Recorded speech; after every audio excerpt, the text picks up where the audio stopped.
ಪದವೀಧರರ ಧ್ವನಿಯಾಗಲು ಸಿದ್ಧ. ಆಗ್ನೇಯ ಪದವೀಧರ ಕ್ಷೇತ್ರಕ್ಕೆ ವಕೀಲ ಸೈಯದ್ ಜಹರುದ್ದೀನ್ ಬರೀದ್ ಸ್ಪರ್ಧೆ. ಕಾಂಗ್ರೆಸ್ನಲ್ಲಿ ಸಾಮಾನ್ಯ ಕಾರ್ಯಕರ್ತರಿಗೆ ಬೆಲೆಯಿಲ್ಲ, ಜಹರುದ್ದೀನ್ ಬರೀದ್ ಅಸಮಾಧಾನ. ಚಿಂತಾಮಣಿಯಲ್ಲಿ ಬಿಸಿ ರಾಜಕೀಯ ಚರ್ಚೆ, ಸಚಿವ ಸುಧಾಕರ್ ಬೆಂಬಲಿಗನಿಂದಲೇ ಪಕ್ಷೇತರ ಸ್ಪರ್ಧೆಯ ಸುಳಿವು. ಚಿಂತಾಮಣಿ: ಮುಂಬರುವ 2026ರ ಅಕ್ಟೋಬರ್ ಮತ್ತು ನವೆಂಬರ್ನಲ್ಲಿ ನಡೆಯಲಿರುವ ಕರ್ನಾಟಕ ಆಗ್ನೇಯ ಪದವೀಧರರ ಕ್ಷೇತ್ರದ ಚುನಾವಣೆಗೆ ವಕೀಲ ಸೈಯದ್ ಜಹರುದ್ದೀನ್ ಬರೀದ್ ಅವರು ಪಕ್ಷೇತರ ಅಭ್ಯರ್ಥಿಯಾಗಿ ಸ್ಪರ್ಧಿಸುವುದಾಗಿ ಘೋಷಿಸಿದ್ದಾರೆ. ನಗರದ ಪ್ರವಾಸಿ ಮಂದಿರದಲ್ಲಿ ನಡೆದ ಪತ್ರಿಕಾಗೋಷ್ಠಿಯಲ್ಲಿ ಮಾತನಾಡಿದ ಅವರು, ಈ ಕ್ಷೇತ್ರದ 5 ಜಿಲ್ಲೆಗಳಾದ ಚಿತ್ರದುರ್ಗ, ದಾವಣಗೆರೆ, ತುಮಕೂರು, ಚಿಕ್ಕಬಳ್ಳಾಪುರ ಮತ್ತು ಕೋಲಾರ ಜಿಲ್ಲೆಗಳ ಪದವೀಧರರ ಸಮಸ್ಯೆಗಳಿಗೆ ಧ್ವನಿಯಾಗಲು ತಾವು ನಿರ್ಧರಿಸಿದ್ದಾಗಿ ತಿಳಿಸಿದರು. ಕಾಂಗ್ರೆಸ್ ಪಕ್ಷದಲ್ಲಿ ಸಾಮಾನ್ಯ ಕಾರ್ಯಕರ್ತರಿಗೆ ಮತ್ತು ತಳಮಟ್ಟದ ನಾಯಕರಿಗೆ ಬೆಲೆಯಿಲ್ಲದಂತಾಗಿದೆ. ಹೈಕಮಾಂಡ್ ಸಂಸ್ಕೃತಿಯಿಂದಾಗಿ ಸ್ಥಳೀಯವಾಗಿ ಶ್ರಮಿಸಿದವರಿಗೆ ಅನ್ಯಾಯವಾಗುತ್ತಿದೆ ಎಂದು ಅಸಮಾಧಾನ ವ್ಯಕ್ತಪಡಿಸಿರುವ ಅವರು, ಈ ಬಾರಿ ಸ್ವತಂತ್ರವಾಗಿ ಕಣಕ್ಕೆ ಇಳಿಯುತ್ತಿದ್ದೇನೆ. ದೀರ್ಘಕಾಲದಿಂದ ಕಾಂಗ್ರೆಸ್ ಪಕ್ಷದ ಸಕ್ರಿಯ ಕಾರ್ಯಕರ್ತರಾಗಿದ್ದರೂ ಪಕ್ಷದ ಹೈಕಮಾಂಡ್ ತಳಮಟ್ಟದ ಕಾರ್ಯಕರ್ತರ ಅಭಿಪ್ರಾಯ ಪಡೆಯದೆ ಅಭ್ಯರ್ಥಿ ಆಯ್ಕೆ ಮಾಡಿದೆ ಎಂದು ಅವರು ಅಸಮಾಧಾನ ವ್ಯಕ್ತಪಡಿಸಿದರು. ಈ ಹಿನ್ನೆಲೆಯಲ್ಲಿ ಪದವೀಧರರ ಮತ್ತು ಜನಸಾಮಾನ್ಯರ ಆಶಯದಂತೆ ಪಕ್ಷೇತರವಾಗಿ ಸ್ಪರ್ಧಿಸುತ್ತಿರುವುದಾಗಿ ಹೇಳಿದರು. ಕಳೆದ 1 ವರ್ಷದಿಂದ 5 ಜಿಲ್ಲೆಗಳಲ್ಲಿ ಸಂಚರಿಸಿ ಸಾವಿರಾರು ಪದವೀಧರರನ್ನು ಮತದಾರರ ಪಟ್ಟಿಗೆ ಸೇರಿಸುವ ಕೆಲಸ ಮಾಡಲಾಗುತ್ತಿದೆ. ಈ ಹಿಂದೆ ಆಯ್ಕೆಯಾದ ಪ್ರತಿನಿಧಿಗಳು ಪದವೀಧರರ ಮೂಲಭೂತ ಸೌಕರ್ಯ ಹಾಗೂ ಉದ್ಯೋಗದ ಸಮಸ್ಯೆಗಳ ಬಗ್ಗೆ ಸರಿಯಾದ ಗಮನ ಹರಿಸಿಲ್ಲ. ಶಿಕ್ಷಣ ಮತ್ತು ಕಾನೂನು ಕ್ಷೇತ್ರದಲ್ಲಿನ ತಮ್ಮ ಅನುಭವವನ್ನು ಬಳಸಿ ಪದವೀಧರರ ಹಿತರಕ್ಷಣೆ ಮಾಡುವುದು ತಮ್ಮ ಮುಖ್ಯ ಉದ್ದೇಶ ಎಂದರು. ಕಳೆದ ಹಲವು ವರ್ಷಗಳಿಂದ ಈ ಕ್ಷೇತ್ರದ ಪ್ರತಿನಿಧಿಗಳು ಪದವೀಧರರ ಮತ್ತು ನಿರುದ್ಯೋಗಿಗಳ ಸಮಸ್ಯೆಗಳ ಬಗ್ಗೆ ಸದನದಲ್ಲಿ ಧ್ವನಿ ಎತ್ತುತ್ತಿಲ್ಲ. ಶೈಕ್ಷಣಿಕ ಸೌಲಭ್ಯ ಹಾಗೂ ಉದ್ಯೋಗಾವಕಾಶಗಳ ಬಗ್ಗೆ ಹೋರಾಟ ನಡೆಸುವ ಅಗತ್ಯವಿದೆ ಎಂದು ಅವರು ಪ್ರತಿಪಾದಿಸಿದರು. ತಾನು ಅತ್ಯಂತ ಬಡ ಕುಟುಂಬದಿಂದ ಬಂದವನಾಗಿದ್ದು, ಕಷ್ಟಪಟ್ಟು ವಕೀಲ ವೃತ್ತಿಯಲ್ಲಿ ತೊಡಗಿಸಿಕೊಂಡಿದ್ದೇನೆ. ಸಂವಿಧಾನದ ಮೇಲೆ ನಂಬಿಕೆ ಇಟ್ಟು ಸಾಮಾನ್ಯ ಜನರ ಸೇವೆಗಾಗಿ ರಾಜಕೀಯಕ್ಕೆ ಬರುತ್ತಿದ್ದೇನೆ ಎಂದು ಭಾವುಕರಾಗಿ ನುಡಿದರು. ಬದಲಾಗುತ್ತಿರುವ ಇಂದಿನ ರಾಜಕೀಯ ಸನ್ನಿವೇಶದಲ್ಲಿ ಮತದಾರರು ಜಾಗೃತರಾಗಿದ್ದಾರೆ. ತಮಿಳುನಾಡು ಸೇರಿದಂತೆ ದೇಶದ ವಿವಿಧೆಡೆ ನಡೆದ ಚುನಾವಣೆಗಳಲ್ಲಿ ಮತದಾರರು ನೀಡಿದ ತೀರ್ಪು ಇದಕ್ಕೆ ಸಾಕ್ಷಿಯಾಗಿದೆ. ಆದ್ದರಿಂದ ಈ ಬಾರಿ ಪದವೀಧರರು ತಮಗೆ ಬೆಂಬಲ ನೀಡಬೇಕೆಂದು ಅವರು ಮನವಿ ಮಾಡಿದರು. ಈ ಸಂದರ್ಭದಲ್ಲಿ ವಕೀಲರಾದ ನವೀನ್ ಕುಮಾರ್, ವಾಸಿಂ ಖಾನ್, ಮುಕ್ತಿಯರ್ ಪಾಷಾ, ಮೊಹಮ್ಮದ್ ಇನಾಯತುಲ್ಲಾ, ಸಿಕಂದರ್ ಪಾಷಾ, ಜಬೀವುಲ್ಲಾ, ನಿಜಾಮ್ ಖಾನ್ ಸೇರಿದಂತೆ ಮುಂತಾದವರು ಇದ್ದರು. ನಮಸ್ಕಾರ.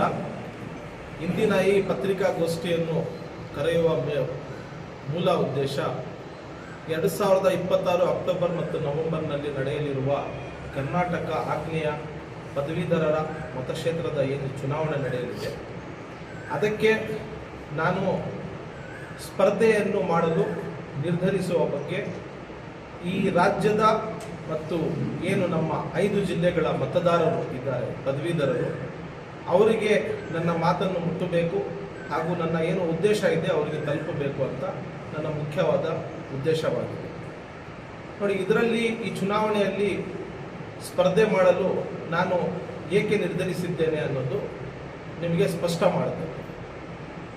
ಮೊದಲನೇದಾಗಿ ಯಾವಾಗ ಈ ಎಲೆಕ್ಷನ್ ಅನೌನ್ಸ್ ಆಯಿತೋ, ಅಂದರೆ 2025 ಅಕ್ಟೋಬರ್ನಲ್ಲಿ ಚುನಾವಣೆಗೆ ಯಾರ್ಯಾರು ಅರ್ಹರಿದ್ದಾರೋ, ಅಂದರೆ ಮತದಾರರ ಪಟ್ಟಿಯಲ್ಲಿ ಹೆಸರುಗಳನ್ನು ಸೇರಿಸಿಕೊಳ್ಳೋದಕ್ಕೆ ಆ ಟೈಮಿನಿಂದ ಹಿಡಿದು ಈಗಲೂ ಸಹ ನಾವು ಅದಕ್ಕೆ ಏನು ಮೆಂಬರ್ಶಿಪ್ಗೆ ಅವಶ್ಯಕತೆ ಇದೆ ಅದರ ಪ್ರಕಾರವಾಗಿ ನಾವು ಎಲ್ಲರಿಗೂ ಈ ಮಾಹಿತಿಯನ್ನು ಕೊಟ್ಟು ಎಲ್ಲ 5 ಜಿಲ್ಲೆಗಳಲ್ಲಿಯೂ ಸಹ, ಅಂದರೆ ಚಿತ್ರದುರ್ಗ, ದಾವಣಗೆರೆ, ತುಮಕೂರು, ಚಿಕ್ಕಬಳ್ಳಾಪುರ ಮತ್ತು ಕೋಲಾರ 5 ಜಿಲ್ಲೆಗಳಲ್ಲಿಯೂ ಸಹ ನಾವು ಕೆಲಸ ಮಾಡಿದ್ವಿ. ಈ ಕ್ಷೇತ್ರದ ಜನರಲ್ಲಿ ಒಂದು ಪ್ರಶ್ನೆ ಬರಬಹುದು, ಏನು MLA ಎಲೆಕ್ಷನ್ನಲ್ಲಿ ಕಾಂಗ್ರೆಸ್ ಪಕ್ಷಕ್ಕೆ ಇವರು ದುಡಿದಿದ್ದಾರೆ, ಮಾನ್ಯ ಸುಧಾಕರ್ ರೆಡ್ಡಿ ಅವ್ರ ಜೊತೆಯಲ್ಲಿದ್ದರು ಅಂತ. ಈಗಲೂ ಸಹ ಚಿಂತಾಮಣಿ ಕ್ಷೇತ್ರದ ರಾಜಕೀಯಕ್ಕೆ ಬಂದಾಗ ನಾವು ಈಗಲೂ ಸಹ ಮಾನ್ಯ ಸಚಿವರ ಜೊತೆಯಲ್ಲೇ ಇದ್ದೇವೆ.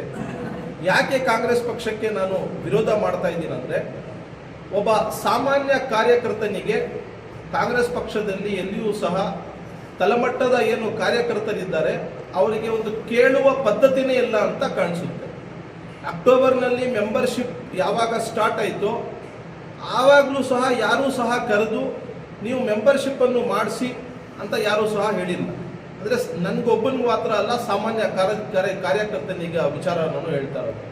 ಅದಾದ ನಂತರ ನಾವು ಎಲ್ಲ ಕಡೆ ಹೋಗಿ ಮೆಂಬರ್ಶಿಪ್ಪನ್ನು ಮಾಡಿ ಈ ವಿಷಯವನ್ನು ಮಾನ್ಯ ಸಚಿವರಿಗೆ ಮುಟ್ಸೋಣ ಅಂತ ಇನ್ನೂ ಹೇಳಿಕೊಂಡು ನಾವೆಲ್ಲ ಫೈಲೆಲ್ಲ ರೆಡಿ ಮಾಡ್ಕೊಂಡು ಯಾವ್ಯಾವ ತಾಲೂಕಿನಲ್ಲಿ ಯಾವ್ಯಾವ ಜಿಲ್ಲೆಯಲ್ಲಿ ಎಷ್ಟೆಷ್ಟು ನಾವು ಮತದಾರರನ್ನು ಸೇರಿಸಿದ್ದೀವಿ ಅಂತ ಒಂದು ಎಲ್ಲ ಫೈಲ್ ರೆಡಿ ಮಾಡ್ತಾ ಇದ್ದೀವಿ.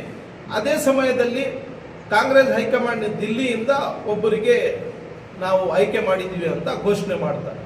ಸೊ ಹಾಗಾಗಿ ತಳಮಟ್ಟದಲ್ಲಿರುವ ಒಬ್ಬ ವ್ಯಕ್ತಿಗೆ, ಒಬ್ಬ ಕ್ಯಾಡರ್ಗೆ ಕೇಳಿ ಮತ್ತೆ ಯಾರಿಗೆ ಅಂದರೆ ಅವರು ನಮಗೆ ಒಂದು ಆಪ್ಷನ್ ಕೊಡ್ಬೋದಾಗಿತ್ತು ಎಲ್ಲರಿಗೂ.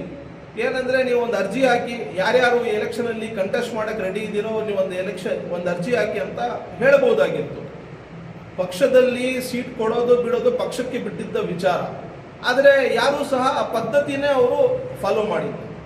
ಹಾಗಾಗಿ ಜನಸಾಮಾನ್ಯರ ಮುಂದೆ ಹೋಗಿ ನಮ್ಮ ಬೇಡಿಕೆಯನ್ನು ಇಟ್ಟು ಯಾವ ಒಂದು ನಿಟ್ಟಿನಲ್ಲಿ ನಾವು ಕೆಲಸ ಮಾಡಬಹುದು ಹಾಗೂ ತಾವು ನೋಡಬಹುದು, ಸುಮಾರು ವರ್ಷಗಳಿಂದ ಈ ಒಂದು ಸೀಟಿಗೆ ಕರ್ನಾಟಕ ಸೌತ್ ಈಸ್ಟ್ ಗ್ರಾಜ್ಯುಯೇಟ್ಸ್ ಕಾನ್ಸ್ಟಿಟ್ಯೂನ್ಸಿಗೆ ಆಯ್ಕೆಯಾಗಿ ಹೋಗಿರೋರು ಯಾವುದೇ ರೀತಿಯಾದ ಮೂಲಭೂತ ಸೌಕರ್ಯಗಳ ಬಗ್ಗೆ, ಅಂದರೆ ಕಾಲೇಜುಗಳಲ್ಲಿ ಸ್ಕೂಲುಗಳಲ್ಲಿ ಮೂಲಭೂತ ಸೌಕರ್ಯಗಳ ಬಗ್ಗೆ ಅವರು ಧ್ವನಿ ಎತ್ತಿರೋದು ನಾನು ನೋಡಿರೋದು ಕಡಿಮೆ. ತಾವು ಪತ್ರಿಕಾ ಮಾಧ್ಯಮದವರು ಅದನ್ನು ಗಮನಿಸಿದಿರೋ ಇಲ್ವೋ ಗೊತ್ತಿಲ್ಲ. ಸೊ ಹೀಗಾಗಿ ಈ ಒಂದು ಅವಕಾಶ ಇದೆ. ನಾನು ಒಂದು ಬಡ ಕುಟುಂಬದಿಂದ ಬಂದಿದ್ದೀನಿ, ಕಷ್ಟಪಟ್ಟು ಈ ಒಂದು ಸ್ಥಾನಕ್ಕೆ ಬಂದಿದ್ದೀನಿ. ನಾನು ವಕೀಲರ ವೃತ್ತಿಯನ್ನು ಮಾಡುತ್ತಿದ್ದೇನೆ.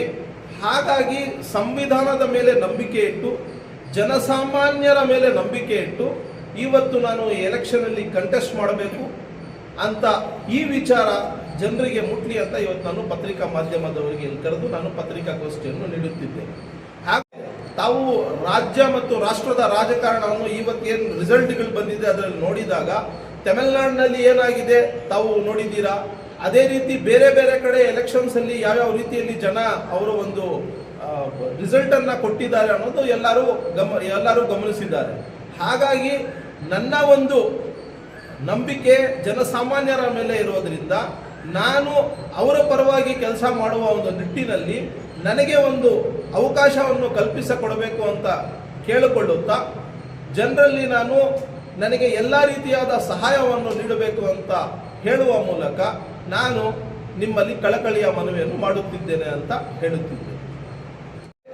ಈ ಎಲೆಕ್ಷನ್ ವಿಚಾರಕ್ಕೆ ಬಂದಾಗ ಪಾರ್ಟಿ ಹೆಸರಿರುತ್ತೆ ಅಷ್ಟೇ, ಗುರುತಿರಲ್ಲ. ಆದರೆ ನಾನು ಈಗ ಕಾಂಗ್ರೆಸ್ ಪಕ್ಷದಲ್ಲಿ ಸೀಟ್ ಆಲ್ರೆಡಿ ಬೇರೆಯವರಿಗೆ ಕೊಟ್ಟಿರೋದ್ರಿಂದ ನಾನು ಸ್ವತಂತ್ರವಾಗಿ ಅಭ್ಯರ್ಥಿಯಾಗಿ ನಾನು ಕಣದಲ್ಲಿ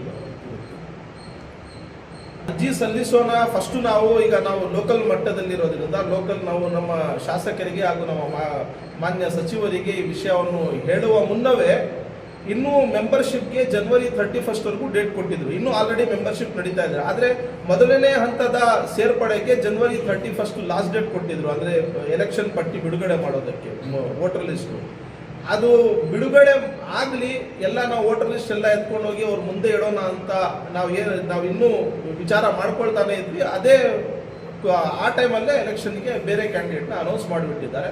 ಹಾಗಾಗಿ ಈಗ ಅವರು ಕಾಂಗ್ರೆಸ್ ಪಕ್ಷದಲ್ಲಿದ್ದಾರೆ. ನಾವು ಅವ್ರ ಹತ್ರ ಹೋಗಿ ಬೇಡಿಕೆ ಇಟ್ಟರು ಅದು ಸರಿ ಇರಲ್ಲ ಅಂತ ನಾನು ಅವ್ರ ಹತ್ರ ಹೋಗಿ ಬೇಡಿಕೆ ಇಟ್ಟಿಲ್ಲ. ಸುಮಾರು ಅಕ್ಟೋಬರ್ 31, 2025ರಿಂದನೇ ನಾವು ಕಷ್ಟಪಟ್ಕೊಂಡು ಬರ್ತಾ ಇದ್ದೀವಿ.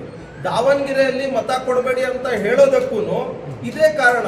ಏನಂದರೆ ಕಾಂಗ್ರೆಸ್ ಪಕ್ಷದಲ್ಲಿ ತಳಮಟ್ಟದ ಒಂದು ಏನು ಕ್ಯಾಡರ್ ಅಂತ ಇರ್ತಾರೆ, ತಳಮಟ್ಟದಲ್ಲಿ ಕೆಲಸ ಮಾಡೋರಿರ್ತಾರೆ, ಅವರಿಗೆ ಯಾವುದೇ ರೀತಿಯಾದ ಬೆಲೆ ಇಲ್ಲ. ಅಂದರೆ ಕೇಳೋ ಪದ್ಧತಿನೇ ಇಲ್ಲ. ಹೈಕಮಾಂಡ್ ಮೇಲೆಯಿಂದ ಏನು ಅವ್ರು ಆರ್ಡರ್ ನೀಡ್ತಾರೆ ಅದನ್ನು ನಾವು ಫಾಲೋ ಮಾಡಬೇಕು. ಆರ್ಡರ್ ನೀಡಲಿ, ನಾವು ಎಲ್ಲ ಬೇಡ ಅಂತ ಹೇಳಲ್ಲ. ಎಲ್ಲ ಪಕ್ಷದಲ್ಲಿ ಆ ಒಂದು ನಡ್ಕೊಂಡು ಬಂದಿದೆ. ಆದರೆ ಕೆಳಮಟ್ಟದಲ್ಲಿ ಅವರು ನಮ್ಮ ಹತ್ರ ಒಪಿನಿಯನ್ ಆದರೂ ತಗೋಬೇಕಲ್ಲ. ಆ ಒಂದು ಅಭ್ಯಾಸನೇ ಕಾಂಗ್ರೆಸ್ ಪಕ್ಷದಲ್ಲಿ ಇಲ್ಲ ಅಂತ ನಾನು ಅದಕ್ಕೆ ವಿರೋಧ ಮಾಡಿ ನಾನು ಈ ಎಲೆಕ್ಷನಲ್ಲಿ ನಾನು ಬರೀ ದಾವಣಗೆರೆ ವಿಚಾರಕ್ಕೆ ಒಂದೇ ಅಲ್ಲ, ಎಲ್ಲೇ ಆಗಲಿ ಏನು ನಾವು ತಳಮಟ್ಟದ ಈಗ ತಾವು ನೋಡಬಹುದು ಬೇರೆ ಬೇರೆ ಪಕ್ಷಗಳಲ್ಲಿ ಹೇಗೆ ಆಯ್ಕೆ ಮಾಡ್ತಾರೆ ಅಂತ. ಈ ಒಂದು ಪದ್ಧತಿ ಕಾಂಗ್ರೆಸ್ ಪಕ್ಷದಲ್ಲಿ ಇಲ್ಲ. ಸಾಮಾನ್ಯ ರಾಜಕೀಯಕ್ಕೆ ಸಂಬಂಧಿಸಿದಂತೆ ನಾವು ಅವ್ರ ಜೊತೆಯಲ್ಲಿದ್ದೀವಿ, ಅವ್ರ ಜೊತೆಯಲ್ಲೇ ಇರ್ತೀವಿ. ಆದರೆ ಈ ಒಂದು ವಿಚಾರಕ್ಕೆ ನಾನು ಪಕ್ಷಾತೀತವಾಗಿ ಏನು ಸ್ವತಂತ್ರವಾಗಿ ಅಭ್ಯರ್ಥಿಯಾಗಲು ಹೊರಟಿದ್ದೀನಿ. ಅದರಲ್ಲಿ ನಾನು ಯಾರು ಹೇಳಿದ್ರು ವಾಪಸ್ ತಗೊಳ್ಳಿ. ಏನಾದರೂ ಸಚಿವ ಇಲ್ಲ, ತಮಗೂ ಗೊತ್ತು ಮತ್ತು ಎಲ್ಲರಿಗೂ ಗೊತ್ತಿದೆ. ನಾವು ಎಲೆಕ್ಷನ್ನಲ್ಲಿ ಅವರಿಗೆ ಬೇಷರತ್ತಾಗಿ ಬೆಂಬಲ ಕೊಟ್ಟಿದ್ದು. ನಾವು ಎಲೆಕ್ಷನ್ ಆದಮೇಲೂ ಯಾವತ್ತೂ ಸಹ ಹೋಗಿ ಅವ್ರು ಯಾವುದೇ ಒಂದು ಹುದ್ದೆ ಬಗ್ಗೆ ಆಗಲಿ ಇನ್ನೊಂದಾಗಲಿ ಅವ್ರ ಹತ್ರ ನಾವು ಷರತ್ತಿಟ್ಟಿಲ್ಲ. ನಮ್ಮ ಮತ್ತು ಅವರ ಒಂದು ನಂಬಿಕೆ ಸ್ನೇಹ ಇದೇ ಥರ ಇರಲಿ ಅಂತ ಹೇಳ್ತೀನಿ ಸರ್. ಯಾವತ್ತೂ ಹೋಗಿ ಅವ್ರ ಹತ್ರ ಹುದ್ದೆಗೆ ಯಾವುದೇ ಬೇಡಿಕೆ ಇಟ್ಟಿಲ್ಲ. ಅವ್ರೀಗ ಹುದ್ದೆ ಕೊಡೋಕ್ಕೆ ರೆಡಿ ಇದ್ರು ನಾವು ಈಗ ಸದ್ಯಕ್ಕೆ, ಯಾಕಂದರೆ ನಾವು ಒಂದು ಜನರ ಒಂದು ಅದಾಲತಲ್ಲಿ ಹೋಗೋಕ್ಕೆ ನಾನು ರೆಡಿ ಇದ್ದೀವಿ. ಸೊ ಹಾಗಾಗಿ ನಾನು ಹಿಂದೆ ತಗೊಂಡ್ರೆ ನನ್ನ ರಾಜಕೀಯ ಭವಿಷ್ಯ ಸರಿ ಇರಲ್ಲ. ಮತ್ತು ಜನರು ಏನು ನಂಬಿಕೆಯನ್ನು ಇಟ್ಟಿದ್ದಾರೆ ಅದನ್ನು ನಾನು ಕಳ್ಕೊಳ್ತೀನಿ ಅಂತ ನನ್ನ ನಂಬಿಕೆ. ಈಗ ಸದ್ಯಕ್ಕೆ 1 ಜನ ಅದರಲ್ಲಿ ಎನ್ರೋಲ್ಮೆಂಟ್ ಮಾಡಿಸಿದ್ದಾರೆ. ಅಂದರೆ ಅಷ್ಟು ಮತದಾರರು ಇದ್ದಾರೆ. ಇನ್ನು ಎಲೆಕ್ಷನ್ ಡಿಕ್ಲೇರ್ ಆಗಿ 10 ದಿನ ಮುಂಚೆವರೆಗೂ ನಾವು ಸೇರಿಸ್ಬೋದು. ಇನ್ನೊಂದು 10,000 ಜನ ಜಾಸ್ತಿ ಆಗ್ಬೋದು ಅಂತ ಈ ಒಂದು ಆಗ್ನೇಯ ಪದವೀಧರ ಕ್ಷೇತ್ರದ ಒಂದು ಚುನಾವಣೆಯ ಪ್ರಕ್ರಿಯೆ ಯಾವತ್ತಿಂದ ಪ್ರಾರಂಭವಾಗ್ಬೋದು? ಅಕ್ಟೋಬರ್ ತಿಂಗಳಿಂದ ಸ್ಟಾರ್ಟ್ ಆಗುತ್ತೆ ಸರ್. ಈ ವರ್ಷದ ಅಕ್ಟೋಬರ್ ಇಂದ ಸ್ಟಾರ್ಟ್ ಆಗುತ್ತೆ. ಹಾಗಾಗಿ ನನ್ನ ಹತ್ರನೂ ತುಂಬಾ ಕಡಿಮೆ ಸಮಯ ಇರೋದ್ರಿಂದ 5 ಜಿಲ್ಲೆಗಳಲ್ಲಿ ನಾನು ಹೋಗಬೇಕು, ಮತ ಕೇಳಬೇಕು, ಎಲ್ಲರಿಗೂ ಸಂಪರ್ಕ ಮಾಡಬೇಕು, ಎಲ್ಲ ಕಡೆ ಈ ತರ ಪತ್ರಿಕಾಗೋಷ್ಠಿಯನ್ನು ನಡೆಸಬೇಕಂತ ನಾನು ಇದೇ ತಾಲೂಕಿನಲ್ಲಿ ಹುಟ್ಟಿ ಬೆಳೆದಿರೋದ್ರಿಂದ ನಮ್ಮ ತಾಲೂಕಿನಿಂದ ಸ್ಟಾರ್ಟ್ ಮಾಡೋಣ ಅಂತ ಇವತ್ತು ನಾನು ಪತ್ರಿಕಾಗೋಷ್ಠಿ ನಾನು ಹೋಗಿ ಅವರಿಗೆ ಮೆಂಬರ್ಶಿಪ್ ಮಾಡಕ್ಕೆ ಹೇಳಿದಾಗ ಸುಮಾರು ಜನರಿಗೆ ಗ್ರಾಜ್ಯುಯೇಟ್ಸ್ ಕಾನ್ಸ್ಟಿಟ್ಯೂನ್ಸಿಗೆ ಈ ತರ ಮತ್ತೆ ಹೊಸದಾಗಿ ನಾವು ಎನ್ರೋಲ್ಮೆಂಟ್ ಅನ್ನೋದು ಅಂದರೆ ಪ್ರತಿ 6 ವರ್ಷಕ್ಕೆ ಒಮ್ಮೆ ನಾವು ಅಪ್ಲಿಕೇಶನ್ ಕೊಡಬೇಕನ್ನೋ ವಿಚಾರ ಸುಮಾರು ಜನರಿಗೆ ಗೊತ್ತಿರಲಿಲ್ಲ. ಮತ್ತೆ ಅವರು ನನಗೆ ಕೇಳಿದ್ದು ಏನು ನೀವೇನಾದರೂ ಕಂಟೆಸ್ಟ್ ಮಾಡ್ತಾ ಇದ್ದೀರಾ ಅಂತ. ಹಾಗಾಗಿ ಆ ಸಮಯದಲ್ಲಿ ಜನಸಾಮಾನ್ಯರಿಗೆ ನಾನು ಮಾತು ಕೊಟ್ಟಿದ್ದೀನಿ, ಹೌದು ನಾನು ಕಂಟೆಸ್ಟ್ ಮಾಡ್ತೀನಿ ಈ ಸತಿ ಅಂತ. ಆಮೇಲೆ ನಿಮಗೆ ಸರ್ ನಾನು ಫಸ್ಟಿಂದಾನು ನೋಡಿ ಈ ಒಂದು ಏನು ಪದವೀಧರರ ಕ್ಷೇತ್ರದಕ್ಕೆ ಸಂಬಂಧಿಸಿದಂತೆ ಸುಮಾರು 7 ಸೀಟುಗಳು ನಾವು MLCಗಳು ಆಗ್ತಾರೆ ರಾಜ್ಯದಲ್ಲಿ. ಸೊ ಇದರಲ್ಲಿ ಪದವೀಧರರು ಮಾತ್ರ ಮತಗಳನ್ನು ನೀಡುತ್ತಾರೆ. ಹಾಗೂ ಇದರಲ್ಲಿ ಆಯ್ಕೆ ಆದವರು ಸಾಮಾನ್ಯ ಸ್ಪಷ್ಟವಾಗಿ ಏನು ಪರ್ಟಿಕ್ಯುಲರ್ ಆಗಿ ಕಾಲೇಜಿಗೆ ಸಂಬಂಧಿಸಿದಂತೆ ಮತ್ತೆ ಎಜುಕೇಷನ್ಗೆ ಸಂಬಂಧಿಸಿದಂತೆ ಮತ್ತೆ ಆ ಕಾಲೇಜಿನಲ್ಲಿ ಪದವೀಧರರು ಆಚೆ ಹೋಗಿ ಅವರು ಏನು ಬೇಡಿಕೆಗಳಿದೆ, ಏನು ಸಮಸ್ಯೆಗಳನ್ನು ಅವರು ಎದುರಿಸುತ್ತಿದ್ದಾರೆ ಅದರ ಬಗ್ಗೆ ನಾವು ನಮ್ಮ ಧ್ವನಿಯನ್ನು ಎತ್ತಬಹುದು. ಸಂವಿಧಾನದಲ್ಲಿ ನನಗೆ ಒಂದು ಅವಕಾಶ ಇದೆ, ಜನರಿಗೆ ನಾನು ಹೋಗಿ ಸೇವಕನಾಗಿ ಕೆಲಸ ಮಾಡಬೇಕನ್ನೋ ಉದ್ದೇಶದಿಂದ ಇದರಲ್ಲಿ ನಾನು ನೀವು ಸ್ವಪ್ರೇರಣೆಯಿಂದ ಇದರಲ್ಲಿ ಸ್ಪರ್ಧಿಸಬೇಕಂತ ಆಕಾಂಕ್ಷೆ ಹೊಂದಿದ್ದೀರಿ. ಹೌದು ಸರ್.